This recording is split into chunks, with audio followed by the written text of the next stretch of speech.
I think a lot of students think that what we're talking about is making them more productive, that they're wasting time on their phones. And I would try to impress upon them, that is the last thing in the world I care about, actually. I don't care how productive you are. I care how happy you are. And about how rich your life is. And that I think there are so many things on our phones that offer us a simulacrum of something real. There's so many easy, convenient ways to do something that feels like friendship, but lacks the spontaneity, lacks the sensory richness, lacks all the other ways we communicate besides through words.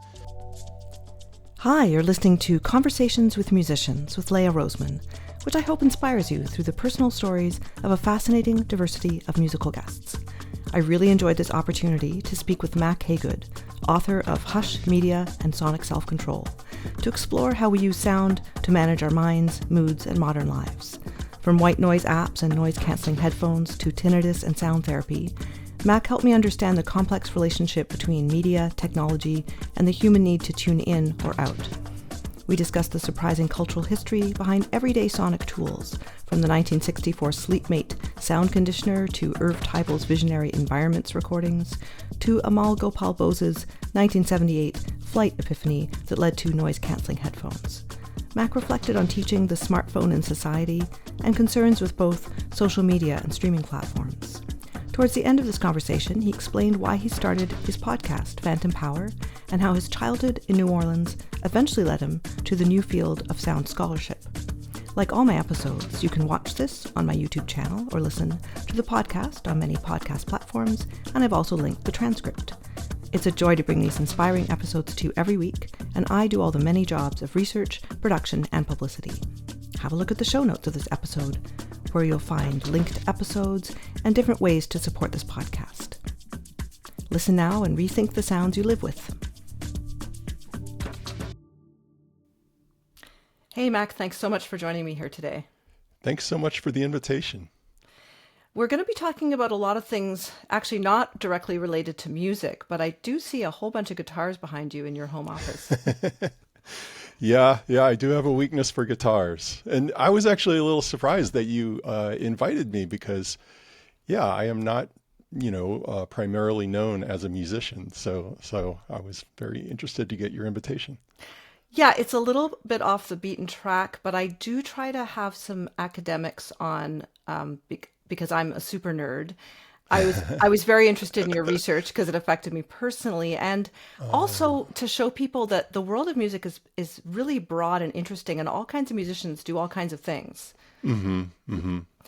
And you are a guitarist. Yeah, I am a guitarist. I started playing guitar when I think I was 12. My mom got remarried, and my stepdad, Skip Capron, had a really nice old Gibson L5 guitar, kind of like, I don't know, World War II era guitar, maybe before that actually, and with the sort of F-holes. And he was a guy who loved like the Kingston Trio and Bob Dylan and, that generation. And I just picked it up, fell in love with it. I had no idea what a really marvelous instrument I was getting to play. It has this very old time percussive sound to it. But yeah, so that's kind of what I learned on. I'm pretty much self-taught, which has definitely caused problems over the years. But yeah, I wouldn't call myself like a trained musician, but I play music. And when I was looking up, like you recorded with this Americana group, Pinetop 7. Mm-hmm. Yeah. So I found some of their stuff on YouTube. Were you on some of those recordings? I was on the last few things that came out. Yeah. And it was a real privilege to play with those guys because they really were some great musicians. Yeah, Darren Richard was the leader of that group, and he's a really great singer-songwriter who, I don't know, his music just sort of evoked wide open spaces, and his lyrics are excellent, and he just attracted a really great bunch of musicians. Nate Walcott, the trumpet player who went on to play with Bright Eyes, a very prominent band in that kind of space. Melissa Bach, a great cello player out of Chicago. Andy Rader played upright bass, Ned Folkerth on drums, and I was playing guitar, electric guitar. Yeah, it was a great experience. So I found you because I was researching Joel Steisen's a few months ago. And Okay. I'll link his episode if people haven't heard it. So he suffers from tinnitus and hyperacusis and changed his music career. So you had some of his music on this episode you did about tinnitus. It was a solo episode. And when I was listening to it, it was a big aha moment for me because I've had tinnitus for years, but I didn't understand how. I'd never researched it. I just put up with it, and I figured all the variability was just the condition changing. Like I didn't understand. So I will want to talk to you about tinnitus, and I actually it might be interesting to dive into your. Well, we should maybe it relates, but your book, Hush. What's your Media and Sonic Self-Control? I read that book this summer and took notes, so I have some specific questions about it. Wow, thank you for reading that. Yeah, but maybe we should just dive into tinnitus because I bet a lot of listeners have it and may not even realize what they're hearing. Well, gosh. So yeah, it could be pronounced tinnitus or tinnitus. I pronounced it tinnitus until I started doing field work and studying it. And then all the clinicians I was working with were pronouncing it tinnitus. So now that's how I pronounce it. But it is, the experience of ringing, buzzing, or other phantom sounds perceived to be in the head or ears. And generally, there are some kinds of tinnitus that are, or some clinicians call them somatosound, where it's actually there is a pulse or some bodily mechanical thing that's happening that you're just perceiving that you can hear. So often that's like called pulsatile tinnitus, where you can hear a pulse in your ears.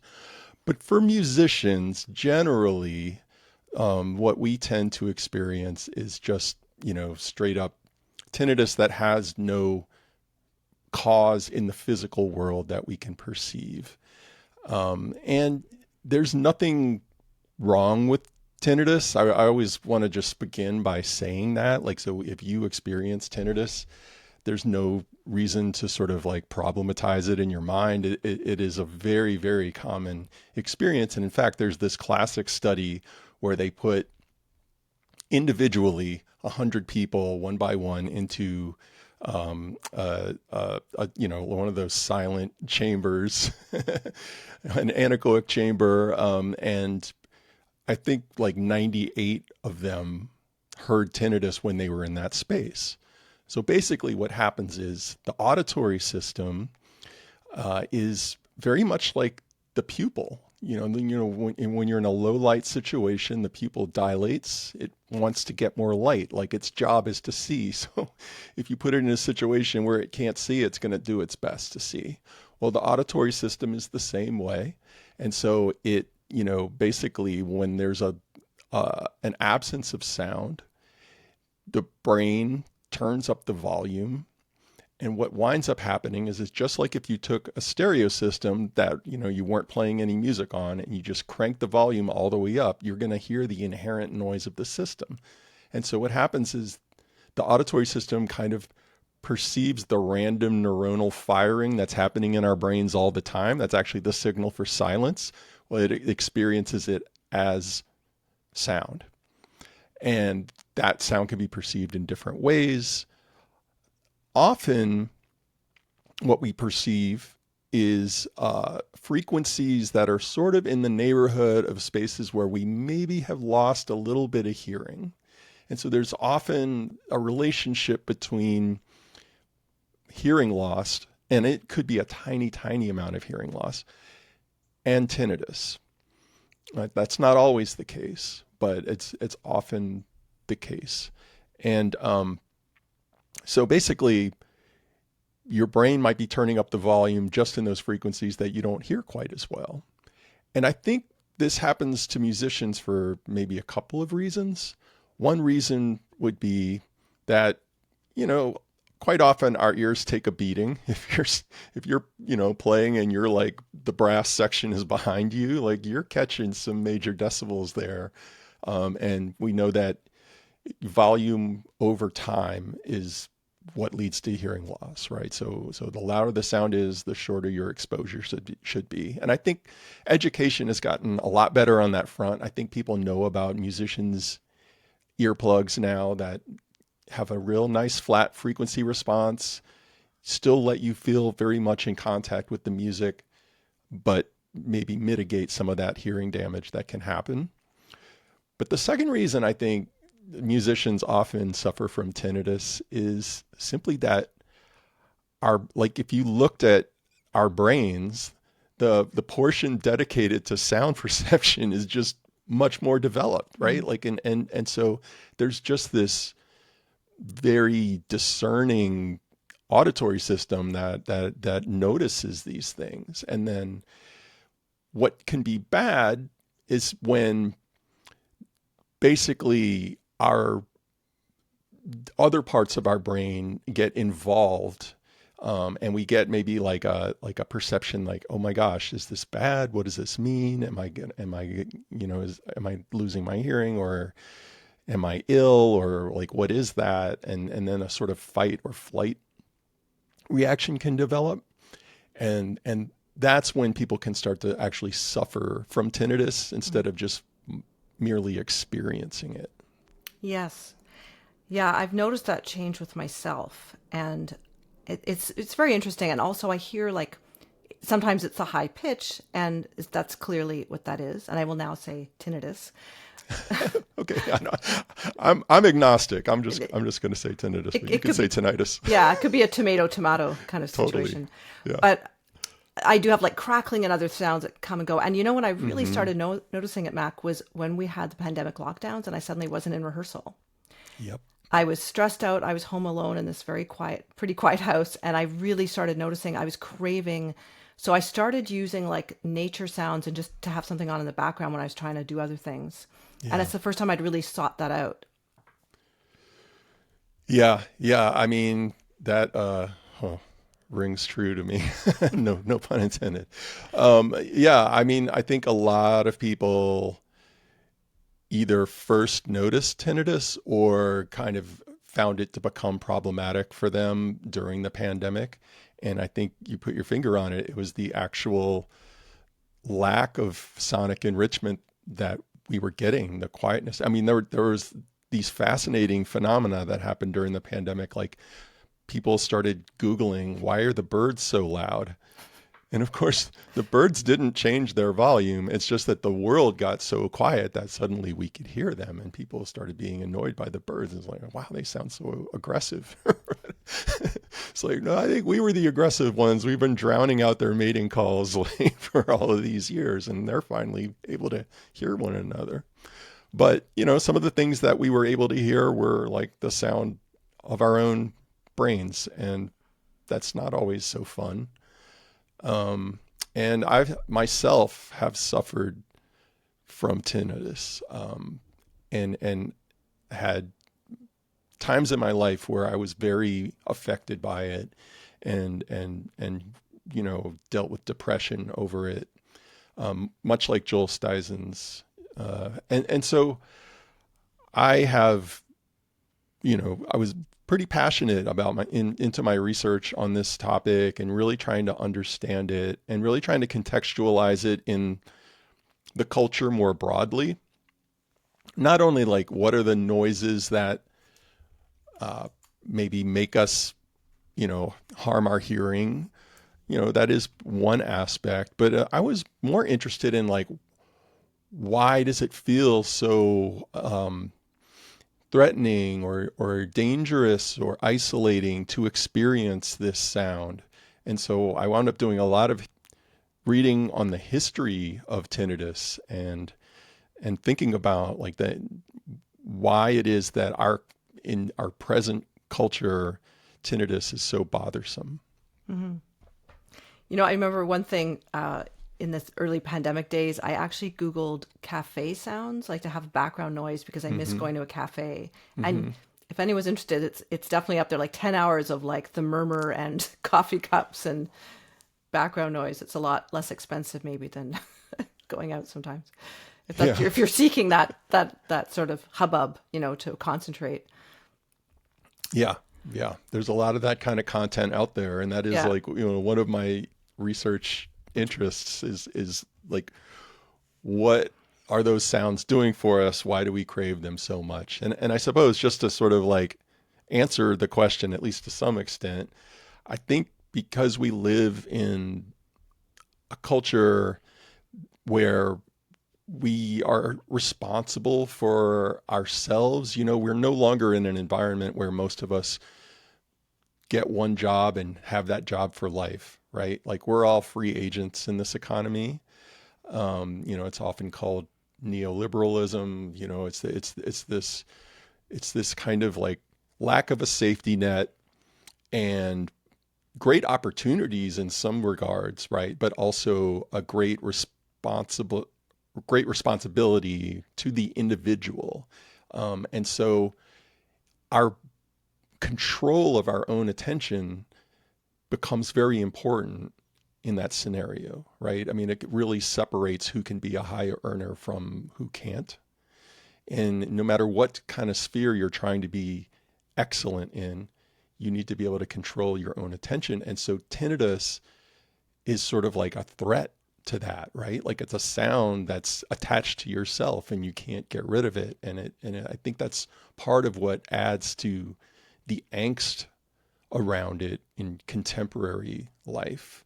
And then moreover, the reason why we use things like the cafe sounds that you're talking about, or noise canceling headphones, or white noise machines, or any of the things that I studied in that book you mentioned, Hush, Media, and Sonic Self-Control. All of these are sonic tools that we use to help control our own attention, whether we want to relax and chill or concentrate and get our work done. So I wanted to ask you about some specific things in the book. Let's talk about the 1964, the Sleepmate, this electromechanical sound conditioner. It's kind of a funny story. Yeah. There's a mythology within the company, which I believe they're now called Yoga Sleep, but at the time that I was studying them, they were called Marpac. They've had a few names, but within the company there was this sort of like this myth, or I mean, I think there was some truth to the story. I'm just not 100% sure which version is true, but basically the idea was that the Buckwalter, there's the couple that founded the company, the Buckwalters, were sleeping in a roadside motel in the early 60s. And there's different versions of this story, but basically there might have been a poker game going on in the room next door all night, or it might have just been there was noise from cars on the highway. But whatever the scenario was, they couldn't sleep. And there was a sort of air conditioner in the window of the room, and they had the insight that, if this air conditioner wasn't broken, which it was, they would be able to sleep just fine because they would have had the sound of the air conditioner. And James Buckwalter was a tinkerer. He was the guy who invented the rubber floor mats for automobiles. He used to work for the Rubbermaid Corporation as a salesman, but also, invented a few things himself.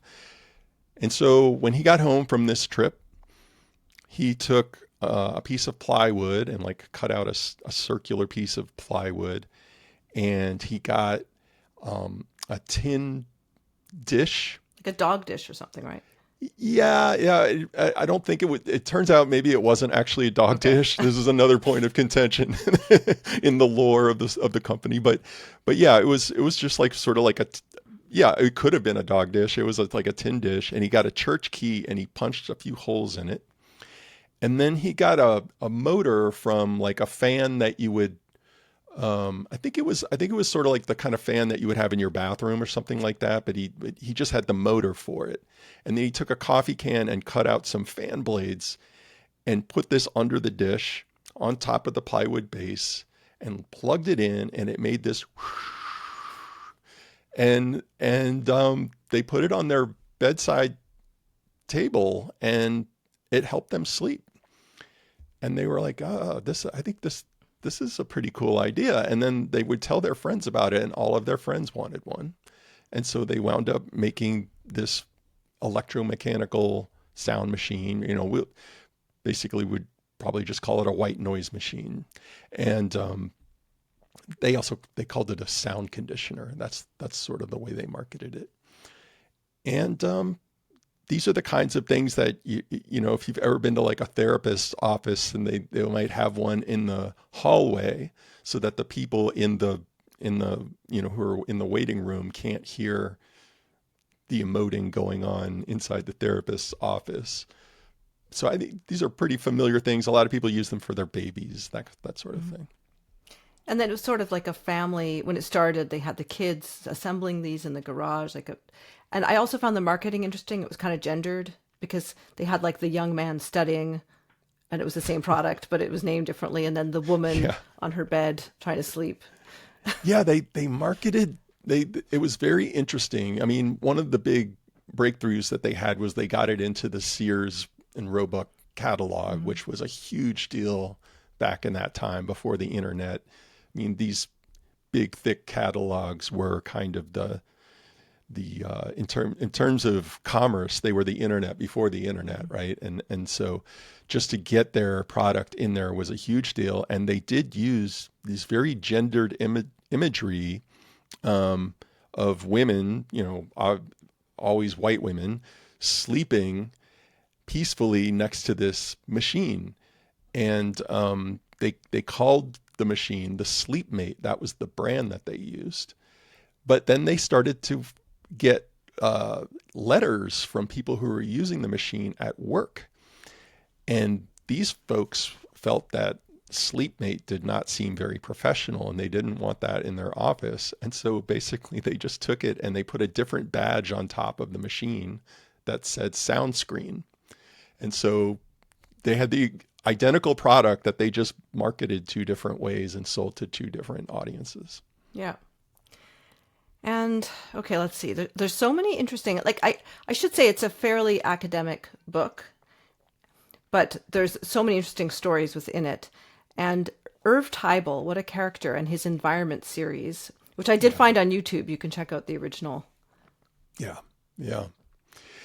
Well, I should mention that actually I agree with you that it is a pretty academic book. And I was sort of frustrated by that because I would go out and give talks about the book, and everyone had stories to tell me about like how they can't live without their noise canceling headphones or their white noise machine, or like every time I would go give a talk on another campus about this, I got such a response from the audience. And I was like, why didn't I write this book in a way that would have been more accessible to a wider audience? And of course, the reason is because I needed to get tenure as a professor, and you have to do certain things. But so I actually found an agent, and I have a book contract with Penguin Press to write a public-facing version of this story that really focuses a lot more on the stories of how these things were invented and the sort of more, broader cultural implications of them,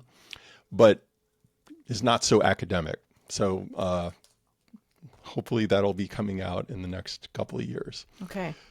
Yeah. Irv Teibel, his Environment series was the first series basically the first record series that used nature sounds as, what I call a technology of the self. I pull that term from the theorist Foucault, who talks about how there were certain kinds of technologies or practices that people use to help them withstand the pressures of modern life. And so the Environment series had titles like Wood-Masted Sailboat, Ultimate Seashore, Country Stream, and they had these really extensive liner notes that told you, like, what speed to play the record at, and like how to, you're supposed to listen to them by not listening to them. So basically they were like, the concept was, you don't listen to these records, you hear them. And Irv Teibel, who came up with this concept, had all of these really rather extraordinary claims printed on the records. They would double your reading speed. They would make sex better. They would make your plants grow faster. It's like, it's a pretty like sort of hippy dippy early 70s, like pet rock kind of weird, kitschy thing on one level. But on another level, like, we kind of live in the sonic world that he invented. I mean, everywhere you look now, there are environmental sounds being used. Like, they come stock. I bought a new TV, and like they're just like a setting that you can turn on the TV. There's a bajillion YouTube channels and Spotify recordings and podcasts that play this kind of stuff. So he was definitely ahead of his time. And I might be mixing him up with somebody else in the book, but these loops were manipulated in such a way that they didn't sound looped, right? Because the recordings weren't as long as the final track. Yeah. So for his first record, which was the Psychologically Ultimate Seashore, he had a problem because he had these 3 minutes of ocean wave sounds that he recorded at Coney Island that sounded just beautiful. And they're what gave him the entire idea. He was actually there to record sounds for an avant-garde film being made by, some folks in the audience will know, Tony Conrad, who was sort of an associate of the Velvet Underground and an experimental musician, and also a filmmaker, and who recently passed away a couple of years ago. But I got to interview him about his side of this whole story. So basically, he's the one who brought Teibel out to the beach to record some ocean waves for his film that he was making called Coming Attractions. And they record these sounds, and Teibel's very reluctant because it's winter and it's cold, and Conrad's trying to make him go out into the ocean, and he doesn't want to. He thinks, I could have just faked these sounds in my studio. Why are you making me come out here? But then he gets home and he plays the tape, and most of it has like noise, like his own voice complaining and things like that, or traffic or planes flying overhead. But there's like just a few minutes that are just the ocean and in stereo. And it's hard for us to appreciate today how new that was. Like this was, you have to remember that the late 60s was really just at the dawn of the era where you could make a mobile recording that was truly high fidelity. Mm-hmm. And so this was really a new thing, to have this amazing sound of the ocean through headphones. And he was blown away by it. And then he just basically overnight had this whole idea of this whole record series. But the problem was he only had 3 minutes of music. And to make a long story short, he goes all up and down the eastern seaboard trying to get more perfect ocean sounds, and he could never get another good recording. For whatever reason, apparently Coney Island, the beach was dredged right after he made that recording, and it changed the sounds of the waves. And so he wound up with the help of a colleague of his who worked at Bell Laboratories. They actually ran the recording through a mainframe computer, and it's a very technical. I won't really go into all the details, but they basically made a 45-minute recording out of the 3 minutes using the help of a computer. And it's actually the first digital recording that was like a popular recording, and people don't even realize that. Yeah, I found that really fascinating. And, for anyone who's younger, who's listening, maybe in their 20s, they may not realize what a computer was in that time. It would have been like a whole room, right? It was a whole room. Yeah. Yeah. Yeah. It's quite a weird story. And I've been having fun writing about it for the new book and sort of getting into the characters. And, it's a different challenge to write a book for the public, because the characters have to take the foreground. So there was a whole new level of research and thinking that I had to do about what drove these people and how to characterize them, Yeah. I look forward to reading the new book. Thank you. Well, another character, Dr. Amar Gopal Bose, 1978, goes on a flight. And he's I found it interesting that he was a violinist as well as, what was he, a mechanical engineer? I can't remember. Yeah, yeah. And so Bose is this, beloved MIT professor. His classes were known for not only, instilling technical knowledge, but also just sort of like life lessons. And, but way before that, when he was just a kid, he grew up in Philadelphia, and he too was a tinkerer, and he loved to fix old radios in his basement.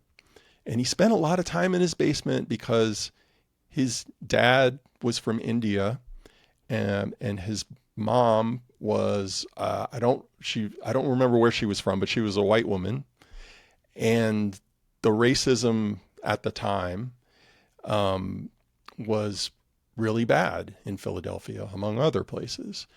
And so basically he was often chased through the streets and called the N-word. And so he spent just a lot of time in his basement tinkering with things.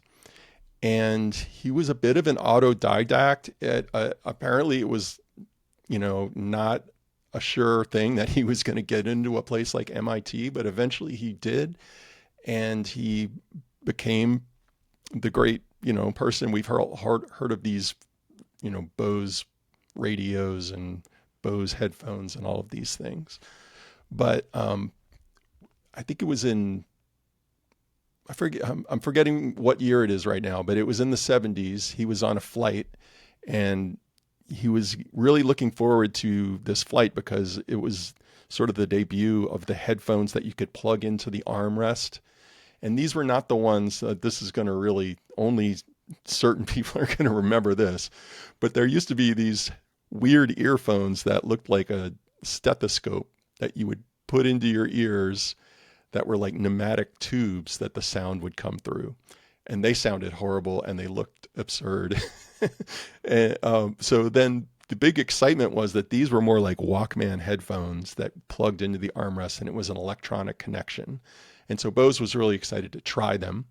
He put them on. He put on some classical music. And he was instantly disappointed because of the airplane noise, he had to crank up the headphones so loud that they distorted, and the violin was sounding more like, the guitar of Jimi Hendrix or something. And as a violinist, he knew what a violin should sound like. And he was one of these folks that, some scholars of technology would call like a cultural intermediary. He occupied these two different spaces. He understood the aesthetics of music. He knew what music should sound like. He knew what music sounded like unmediated in person. But then he was also an acoustical engineer who knew how to do schematics, and he knew electronics, and he knew how to build things. And so up until that time, at least in his opinion, a lot of speakers in hi-fi systems, they made sense on paper. They made sense from an engineer's perspective, but they didn't actually sound the way the music should sound, in his opinion. And so he became this innovator in the space of acoustic design. And then when he was on that flight, so frustrated because of the sound of the distorted violins, he was like, there must be some way you can subtract things you don't want from things you want. And he took out a piece of paper and a pen, and he started doing these equations that proved active noise cancellation was possible.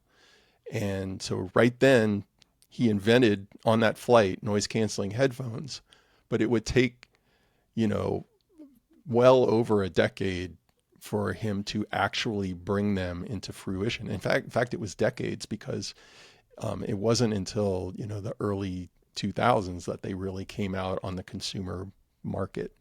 Mm-hmm. Yeah, and I remember the first flight when I was able to use them, what a difference it made. Oh, yeah. Yeah, for sure. Something you mentioned about this, how he knew how sound should be, brings me to another little comment you had in the book, the reference to the Edison, what was it called, realism test. Oh, yeah. Which is really interesting that people in the early years of the phonograph, it was weird for them that there would be a sound and not a person in the room making it. Yeah, it's another one of those things. And folks in the kind of, subfield that I'm in called sound studies, love to talk about this Edison Realism test, because it shows how culturally influenced and environmentally influenced our listening is. People think sound has a history, right? Like there was a quiet past, and then there was the Industrial Revolution, and then there was noise, and now we live in a noisy world. And of course we need noise canceling headphones because it's a noisy world.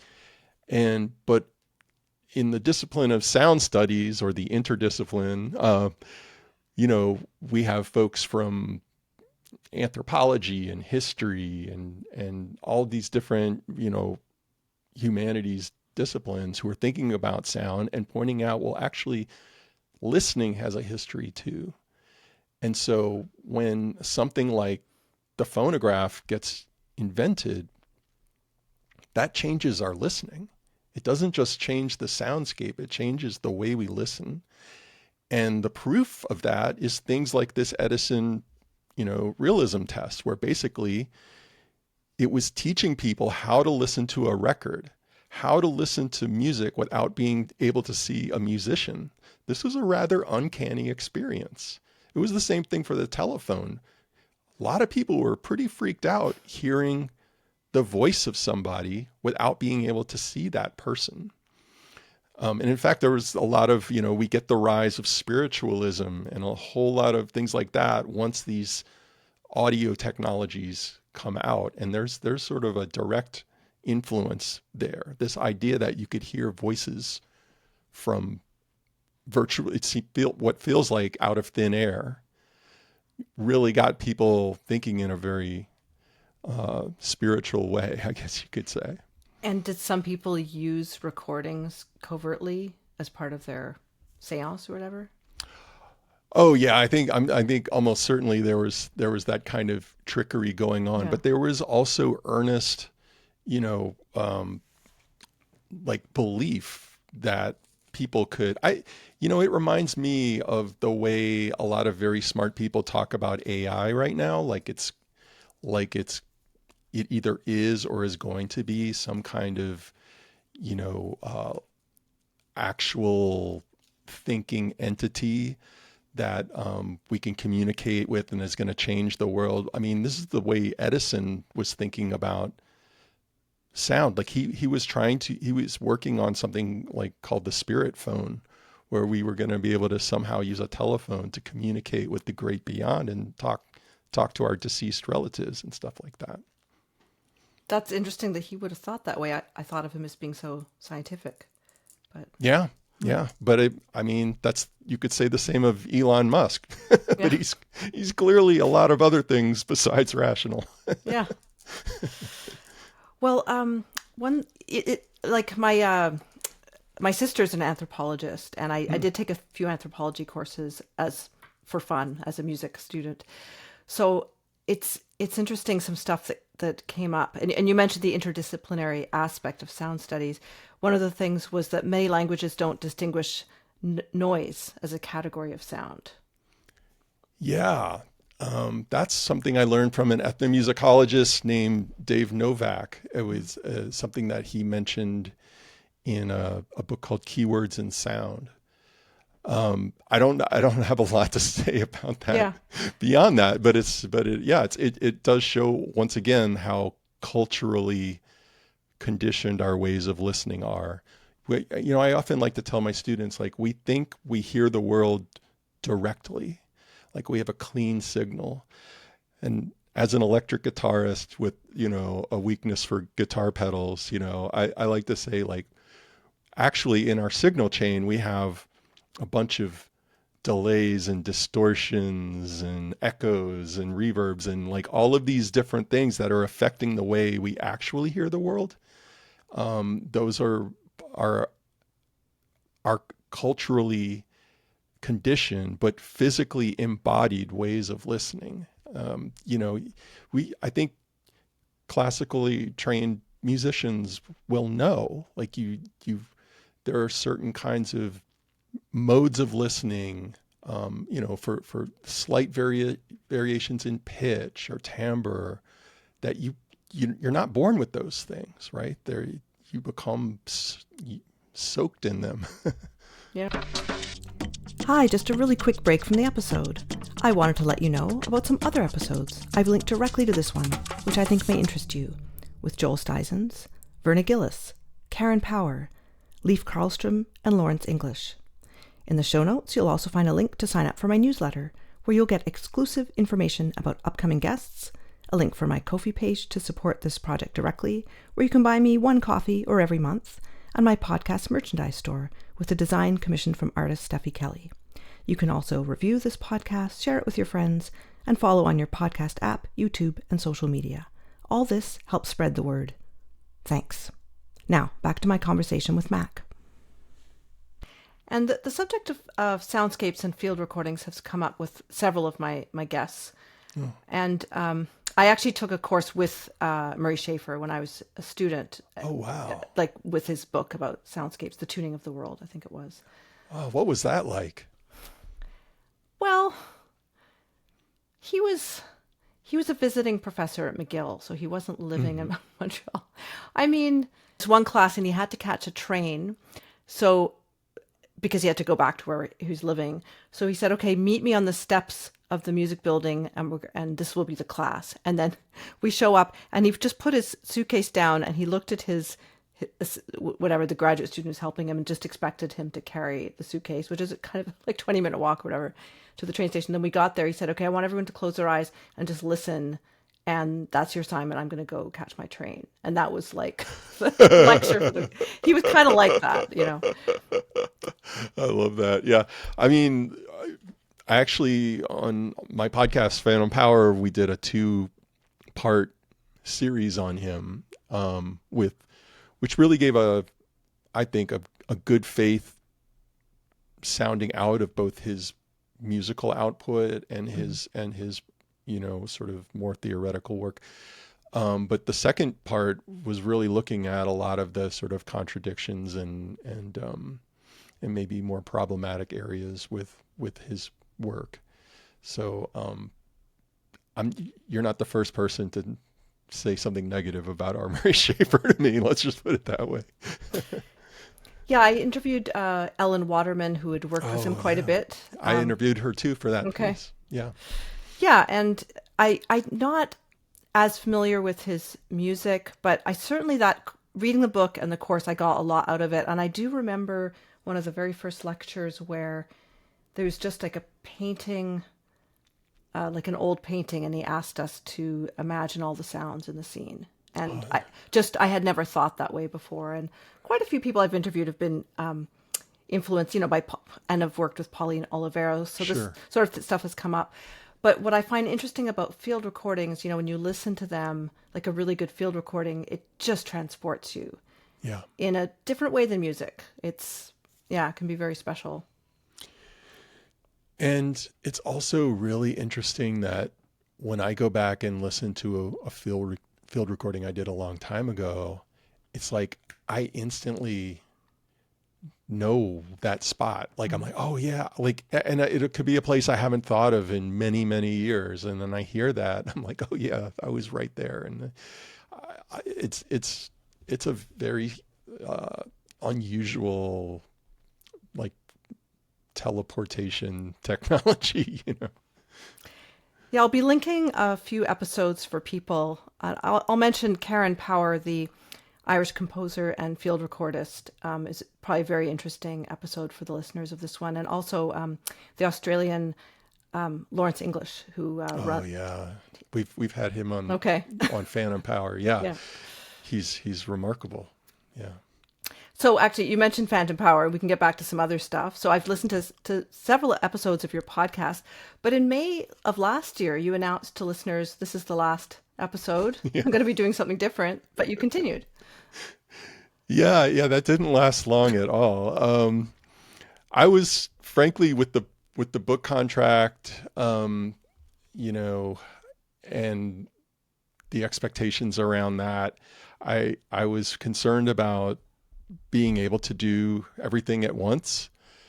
And beyond that, I was also working on a scripted series about sound that we have completed a pilot episode for called How to Listen. And that was really, just that one episode, I think I did 6 drafts of the script before we even started recording and sound designing and bringing in voice actors. It was like, there's a whole production involved in that. And so I just didn't think I had time for Phantom Power. But once I started to get a realistic sense of how long How to Listen was going to take to even just put one season out, I decided I just missed talking to people. And and then very strangely, when I brought the show back, not long after that, I got contacted by a podcast network called Spectre Vision Radio, which is run by Daniel Noah and the actor Elijah Wood. It turns out, they're huge. They're movie producers, but they're also like huge sound nerds. And so now I'm part of their network, and my audience is growing, and it's been really cool. And to think that I almost quit putting the show out, Yeah.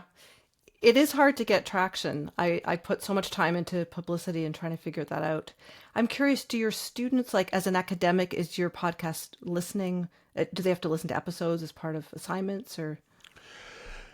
Yeah. I have them listen to certain episodes in the context of, and sort of in lieu of a reading or sometimes alongside a reading. And a lot of folks use Phantom Power in that way. I've gotten a lot of emails from people all over the world who are using the show in the classroom.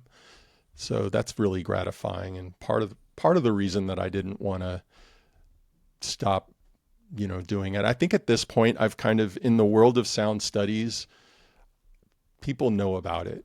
They know about this show. I've kind of hit a critical mass with that community. Mm-hmm. And so that feels really nice. It's fun to help people, I feel like my mission in that show is just to help scholars and sound artists get the word out about what they're doing. Very similar to what you're doing in just sort of like an adjacent space, I think. Yeah.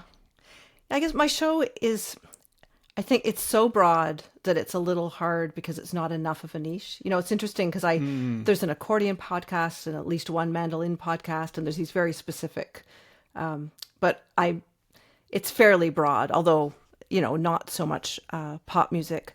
But anyway, it's interesting because I've become aware of other podcasts that there might be some overlap with my listeners, and yours is definitely one of them. So of course we'll be linking that. Before we get into, I had questions about a couple of your episodes, but just finishing about Hush, I know there was a couple things, like 1979, first Walkman, which I remember, and you said that there were 2 headphone jacks because there was an idea that the Sony Corporation had about Japanese culture and the perception. I found that super interesting because we could use 2 headphone jacks. Well, now everything's Bluetooth, but you know what I mean? Yeah. It is really fascinating. They just didn't think that people were necessarily going to feel comfortable being out in public listening to something on their own. It seemed a little antisocial.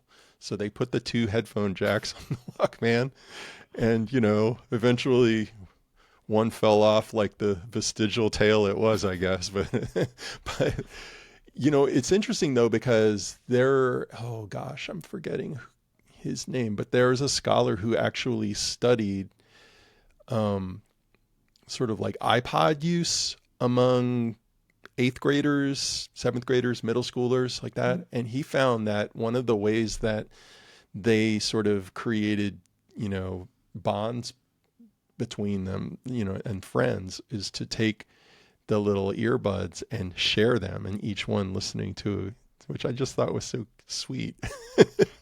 Yeah, I remember seeing that in movies, and maybe with my daughters when they were younger, certainly one of them. I don't know if people do that now with their Bluetooth devices. They might, if you have, like, I don't know. But for those of us that use over ear headphones, yeah, that's can't impossible. do it. Yeah. And well, we talked a little bit about sound masking, but oh yeah, you interviewed a guy who developed one of the earliest apps, and it was interesting to me that people asked for very specific sounds, like someone got used to the sound of a hairdryer to sleep, and it was running hairdryers. Yeah. This guy, I mean, the thing that interviewing these folks who were creating all of these nature sound apps, they were all just like, if I have to make another kind of rain, I'm going to kill myself, because people want to rain on a tent, rain on a tin roof, rain on a slate, sidewalk or whatever. Like, there was just so many rain requests. But then there were also weird requests, which were just things that people had gotten used to and that made them feel safe, made them feel relaxed. And I guess there was a woman who was using the sound of the hairdryer to help her sleep. And she mentioned that she had burned out so many hairdryers by leaving them running all night. And this guy was like, I can't put a hairdryer in my app. Like, people will criticize it and rate it poorly. But he was worried that she was going to die in a fire. So he created some kind of mode where you could record whatever sound you wanted and then use it. I think that's the way he handled the hairdryer situation. Yeah. Let's get into, you teach a large class, the Smartphone in Society. Yeah. Do you want to talk to us about that? So the Smartphone in Society, on the one hand, it was sort of like an entry-level class that we thought would be a good, almost like Trojan horse for critical media studies, because there's like, here's a beloved object that every college student is very attached to. So what if we make a class about it, and then we can sort of bring in media theory and show how the humanities can help us have a deeper understanding of these everyday practices and technologies that we engage with. And I think it's been successful in that front. I mean, the class always fills up quickly, but as time has gone on and my students have become more and more, I mean, I've been teaching this class over a decade now, and the hours, I always make them monitor. Like, there's one assignment that they do early in the semester where they measure their screen time. They do sort of like an autoethnography of like what apps they use and why they use them and how many notifications they get, which is an insane number, a totally insane number.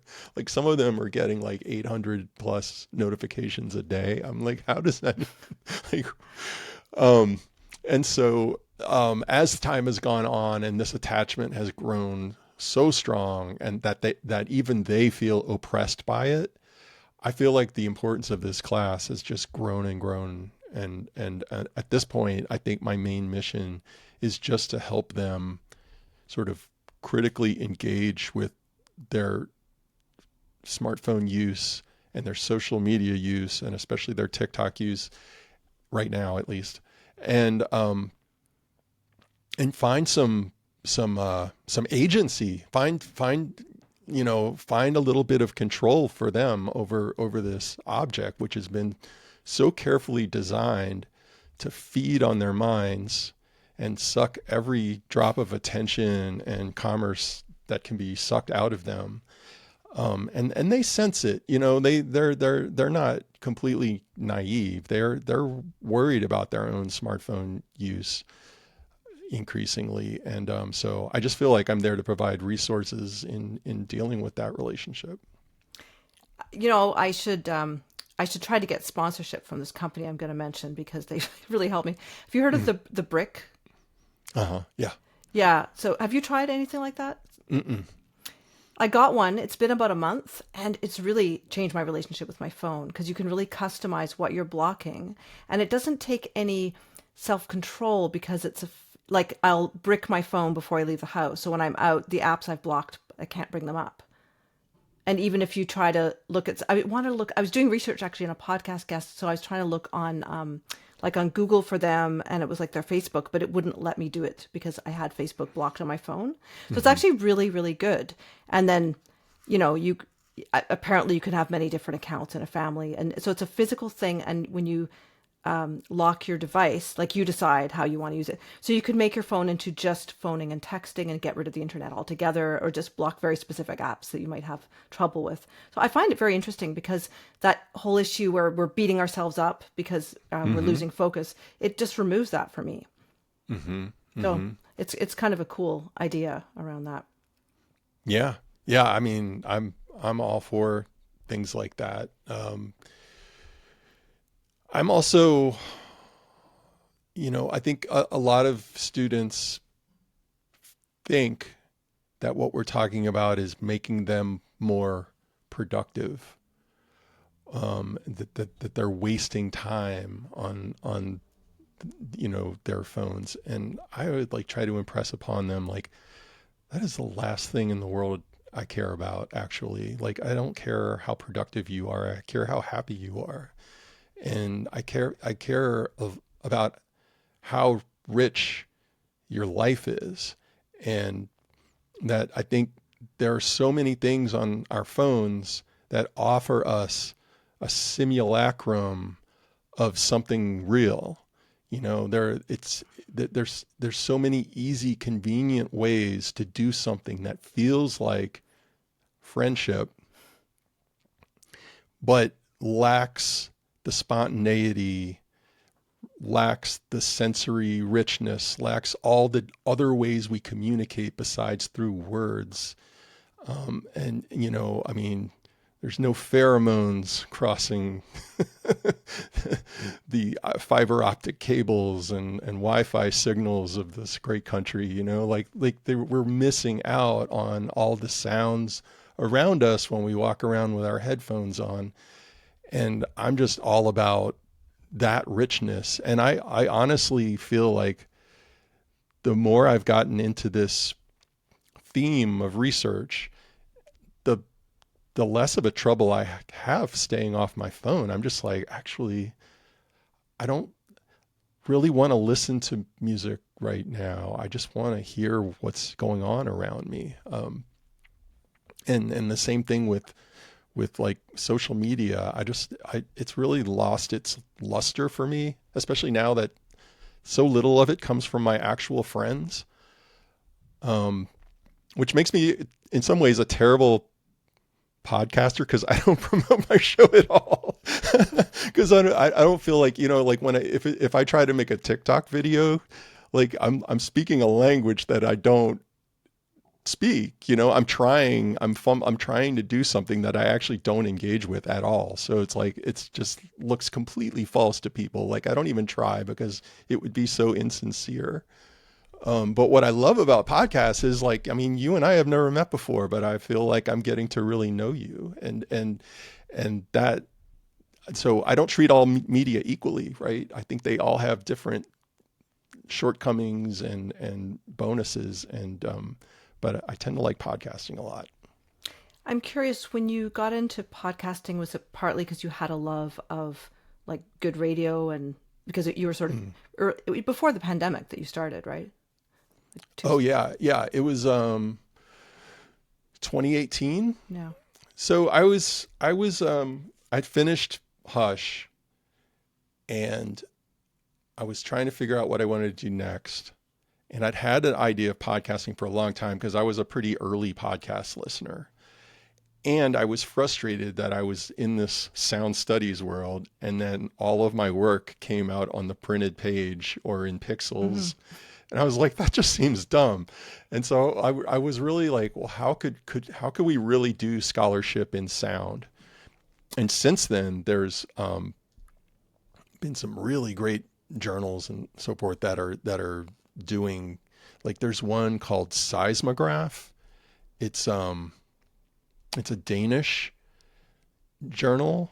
Their latest issue, the September issue, has 19 different audio articles, and they engage with music, but they're also like very anthropological. And the one that I was just writing up this morning for my newsletter is they have an article about the Great Asian Songbird Crisis. Have you heard about this? Yeah.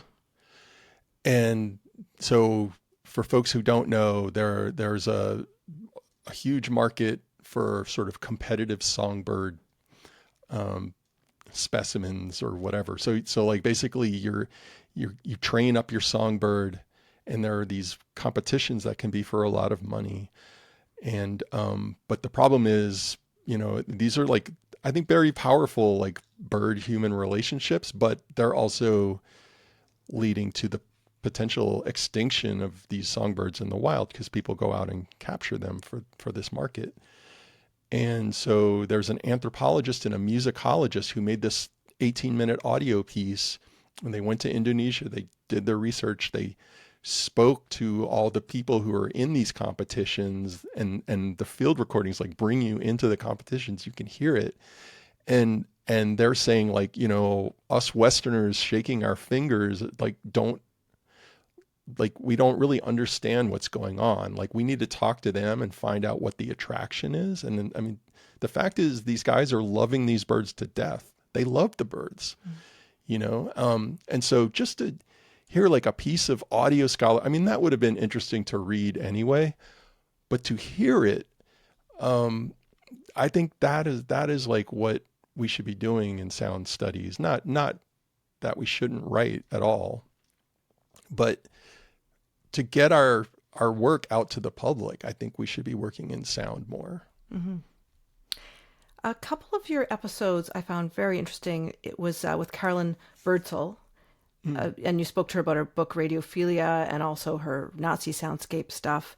Mm-hmm. And there was just like a little thing in that discussion that you guys mentioned that I hadn't been aware of because I don't watch sports. It was during the pandemic they used canned crowd sound to help both the players and the viewers at home. Yeah.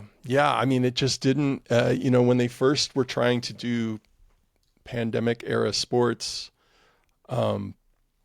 I think they very quickly, I don't even know if they tried to do it without putting in canned sounds. And that was not the earliest time that those kinds of simulated sounds have been used. When you watch the Olympics and you're seeing like the cross country skiing or whatever, they can't get mics like way out there in the snow or what have you. And so they're putting in simulated sounds in there too. In fact, there was a great episode of the podcast 99% Invisible that talks about all the fake sounds in the Olympics. That was really great. Yeah, that's another good podcast. Too many. Oh, it's a really good one. Yeah. Well, also, I think for my listeners, Liz Pelley, her book Mood Machine, The Rise of Spotify and the Cost of the Perfect Playlist. Very apt. And this topic comes up with so many of my guests who are so frustrated by streaming platforms and the algorithms. Are they frustrated because of the compensation or because of what it's doing to their music listening? What do folks say to you? Well, of course, compensation, but I think a lot of it is discoverability because, well, we can get into the discussion about AI music, which is even separate.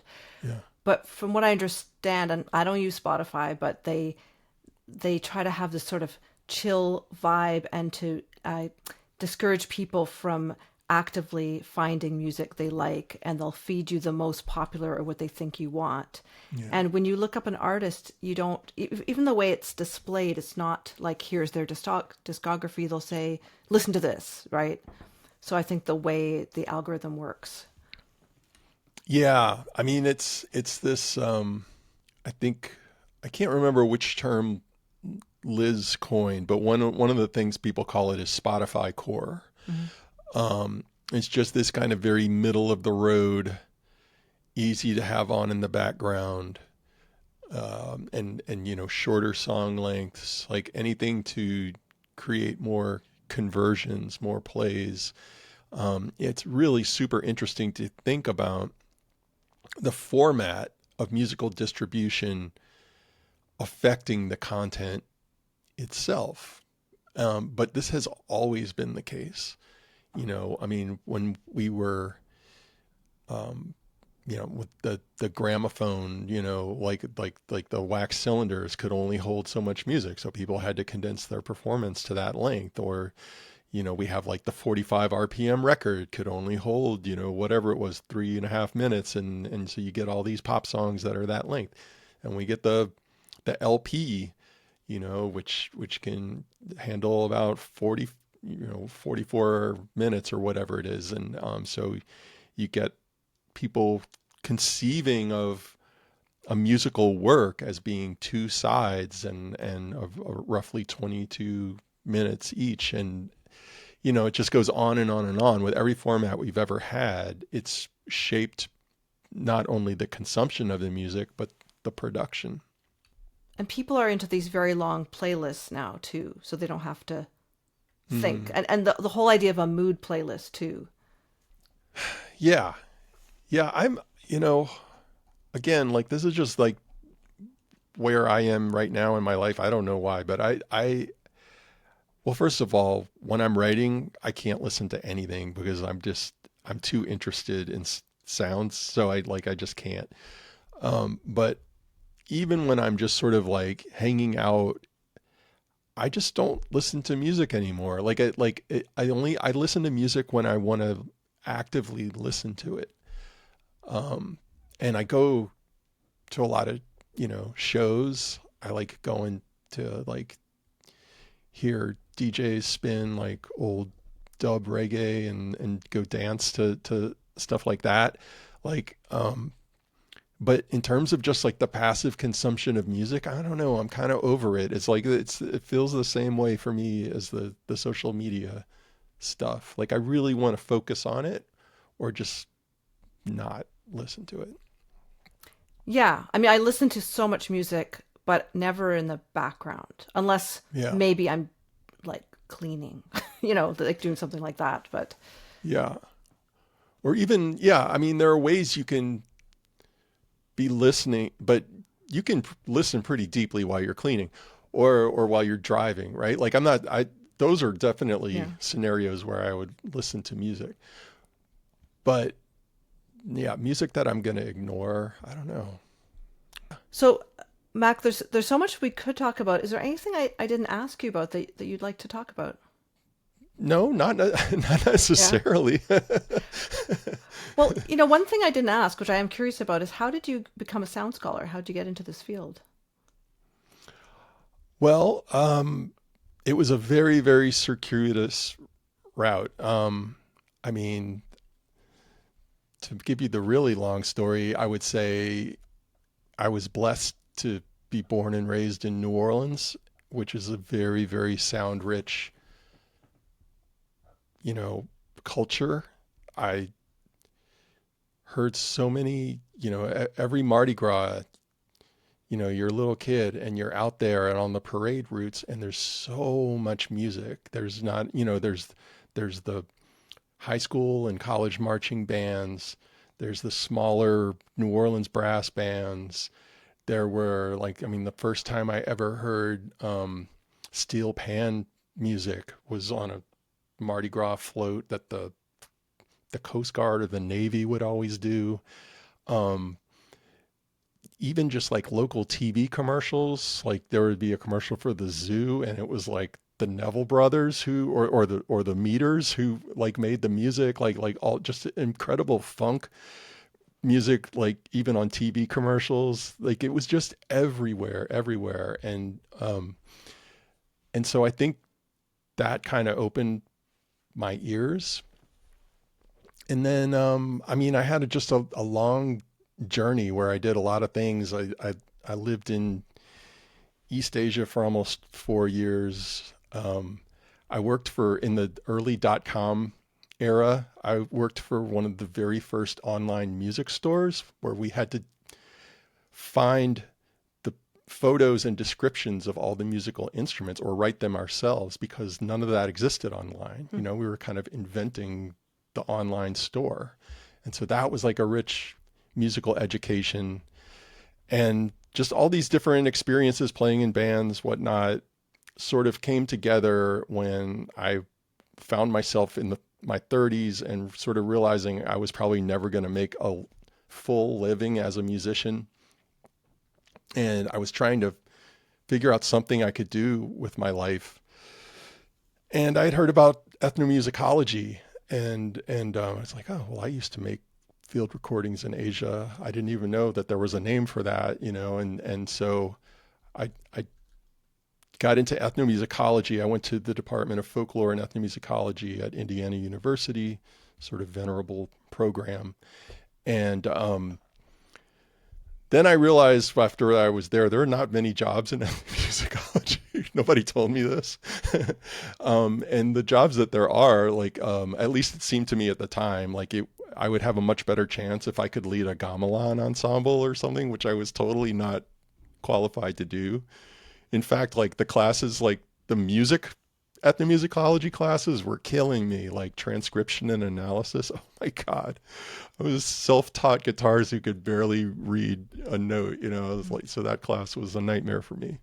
So gradually, both due to my interests and I think my strengths and weaknesses, I found myself gravitating towards media studies.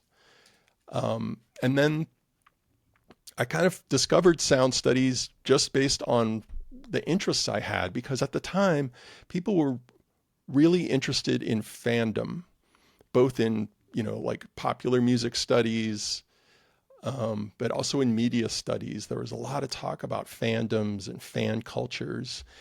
And for whatever reason, maybe I'm just a contrarian, but I was just like, most of the media consumption people do is not a fan relationship. The vast majority of it is something we just kind of have on. And I'm way more interested in like, what's that all about? Why do we have media on in the background? And what does it do for us? And I started to think about things like my grandmother, when my grandfather died, she stopped sleeping in her bedroom and started sleeping in her living room where the TV was. And she just slept on the sofa for the rest of her life.